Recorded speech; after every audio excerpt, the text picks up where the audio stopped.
다시 십자가로. 매주 수요일마다 우리의 신앙을 점검해보고 또 일상생활에 적용해보는 다시 십자가로 캠페인을 벌이고 있습니다. 오늘도 눈먼 기독교의 저자 광명계명교회 박태양 목사님 자리해 주셨습니다. 할렐루야 목사님 안녕하세요. 네, 안녕하세요.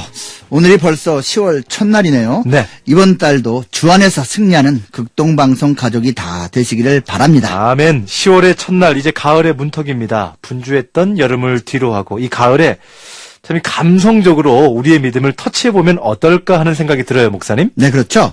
이 가을에는 왠지 저도 센티멘탈해지고 싶은데요. 네. 떨어지는 낙엽을 바라보며 눈물 한 방울 떨구고도 싶고요.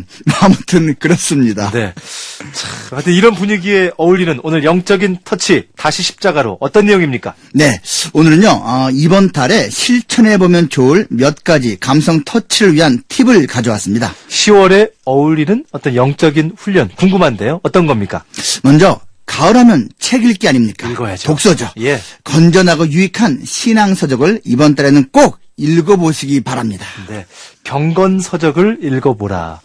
참, 목사님, 저도, 읽어보고 싶은 책도 많고, 물론 지금 또 읽고도 있지만, 하지만 항상 읽으면서도요, 요즘 더 많이 읽고 싶고, 아이고, 그 책을 보면 볼수록 또 다른 책들도 눈에 들어오고요. 또 성경 말고는 참, 어떻게 보면 또 저는 이제, 우리 일반적인 또 신앙 서적도 좀 중요한데 또 많은 서적들 한번 읽어보고 싶은데 그러지 못할 때가 그래야죠. 많아요. 당연히 그것이 좋죠. 예. 근데 바빠서 이제 못 읽는 경우가 더 많거든요. 그렇죠. 예, 그래서요.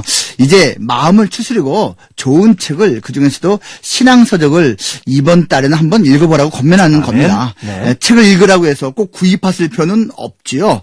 출판사와 서점에게는 좀 미안한데요. 이 책값이 만만한 게 아니거든요. 그러니까 친구들에게서 빌려서 읽으면 됩니다. 제가 아시는 분이 그 방송 듣고 계시는데. 아니면 요즘은 도서관이 잘 돼 있잖아요. 네. 거기서 대출 받아 읽어도 되죠. 야, 하여튼 자, 우리 목사님, 성도들이 좋은 책을 읽고 싶어도 때로는 어떤 것이 좋은 책인지 몰라서 애를 먹을 때가 있는데요. 좋은 책을 고르는 방법 같은 게 있을 것 같아요. 네, 책을 읽고서 후회하지 않으려면 당연히 신중하게 골라야 하죠. 그러면요, 평소에 책을 가까이 하는 신앙의 선배, 친구에게 조언을 구하는 것이 좋습니다. 네. 그리고요, 베스트셀러라고 해서 무조건 다 믿지 마십시오. 네. 또 유명한 사람이라고 해서 무조건 선택하지도 말고요. 꼭 책 서평을 읽어보시길 바랍니다.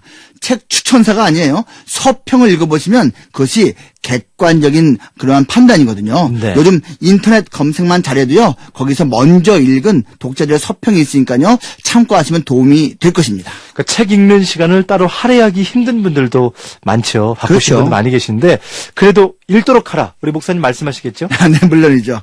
출퇴근 시간에 버스나 전철 안에서 뭐 점심 식사 후 잠깐 15분이라도 시간을 내서 읽어보는 것이 좋습니다. 네. 성경 읽기와 묵상은 마치 하루 세 끼 밥 먹는 것과 같잖아요. 신앙 서적을 읽는 것은요. 가끔씩 먹는 별식 같은 겁니다. 인생은 가끔씩 별식을 먹어줘야 즐거운 것 아니겠습니까? 네.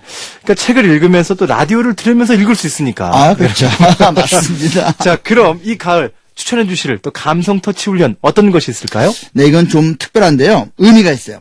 가족에게 편지 쓰기입니다. 편지를 써라. 예, 그냥 대충 그적대지 말고요. 정성껏 편지를 써서 마음을 담아서 사랑하는 가족에게 전달하는 겁니다. 참, 이 좋네요.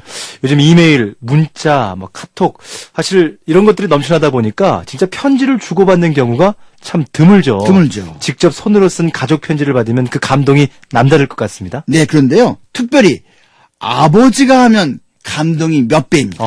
남편이 아내에게, 아빠가 자녀들에게 사랑한다고, 미안하다고, 고맙다고 직접 편지를 써서 줘보세요. 아내와 아이들이 눈물 흘립니다. 제가 해마다 교회에서 제자훈련을 하거든요. 근데 숙제 중에 하나가 가족에게 편지 쓰기예요. 그렇군요. 사실 이거 쓰는 정도가 아니라 그 제자들은 그것을 써서 가족 앞에서 낭독을 하는 게 숙제거든요. 예. 그 효과 언제나 만족스럽습니다. 참, 하여튼 저도 해봐야 되겠고요. 우리 가족이 아니더라도 직장 동료, 학교 친구, 교회 성도들에게 손으로 쓴 편지를 보내면 참 좋겠다라는 생각. 디지털 시대에 편지 같은 이 아날로그 감성이 참 그리워지는 그런 시간입니다. 맞습니다. 자, 감성을 터치하는 영적 훈련. 마지막으로 한 가지 더 말씀해 주시죠. 네, 이 10월에 어울리는 감성 터치 훈련 한 가지 더 말씀드리자면 바로 유언서 쓰기입니다. 유언서요. 예. 이 아침에 또 감성을 터치할 때 유언서, 죽기 전에 남기는 그 유언서 말씀인 거죠? 네, 맞죠. 제가 교회에서 1년에 60건 정도의 장례를 치거든요. 그런데요, 그중 고인이 유언을 남기는 경우가 절반에 훨씬 미치지는 못합니다. 네. 제가 유가족에게 꼭 물어보거든요. 그러니까 죽기 전에 가족과 사랑하는 사람들에게 하고 싶은 말을 꼭 글로 남겨두는 것이 필요합니다. 네. 저도 사실은 한번 해봤어요. 아, 그러세요? 훈련을, 그 죽음 훈련을 한번 받아서. 예. 정말 뭐라고 하죠? 관에 들어갔어요. 들어갔다가 야. 꽝꽝꽝 치고 1분 있다가 이제 나와가지고 유언서 이제 써는 거를 또 낭독을 하고 그랬을 때 참 제 마음 가운데 야, 이런 훈련이 필요하고 뭔가 느껴진 게 예, 있겠죠. 저는 목사님 말씀하시는 게 지금 마음에 아주 공감이 됩니다. 그렇죠. 유언서 쓰기를 해보면요. 네. 자기의 삶을 돌아보는 계기가 됩니다. 적지 않은 분들이 유언서를 작성하면서 울었다고 그렇죠. 하더라고요. 예. 자신의 삶에서 정말로 소중한 것이 무엇인지를 생각하는 기회가 되는 것이죠. 이 작성한 또 유언서를 이렇게 보관도 잘해야 될 것 같은데. 네, 그렇죠. 그래서 저는 성경책 사이에 꽂아두시라고 말씀을 드립니다. 그런데요, 할 수만 있다면 가족에게 먼저 미리 보여주는 것도 참 좋습니다. 그러네요. 이것은 가족에게 주는 가장 진지한 편지가 되는 셈이죠. 유언서 쓰기는요, 결단이 필요하지만 결코 후회하지 않을 영성 터치이며 감성 터치입니다. 네.